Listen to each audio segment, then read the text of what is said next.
नागपूर जिल्ह्यातील कामठी तालुक्यातील गुमथळा येथे सुरू असलेल्या महसुली नाल्याच्या खोलीकरणाच्या कामाची महसूल मंत्री तथा नागपूर अमरावती जिल्ह्याचे पालकमंत्री चंद्रशेखर बावनकुळे यांनी थेट स्थळी जाऊन पाहणी केली।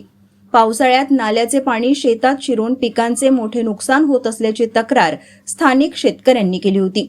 या समस्येवर उपाय म्हणून नाल्यांचे खोलीकरण सुरू असून मंत्री बावनकुळे यांनी कामाची प्रत्यक्ष स्थिती पाहून आढावा घेतला। पाहणी दरम्यान त्यांनी शेतकऱ्यांशी संवाद साधून त्यांच्या अडचणी समजून घेतल्या आणि विविध निवेदने स्वीकारली। शेतकऱ्यांच्या प्रश्नांवर तातडीने कार्यवाही केली जाईल असे आश्वासनही त्यांनी दिले। नाल्यांच्या खोलीकरणामुळे पावसाचे पाणी योग्य प्रकारे वाहून जाणार असून शेतजमिनींना होणारे नुकसान टळणार आहे। त्यामुळे परिसरातील जलव्यवस्थापन सुधारून शेतकऱ्यांना मोठा दिलासा मिळणार असल्याचे यावेळी सांगण्यात आले।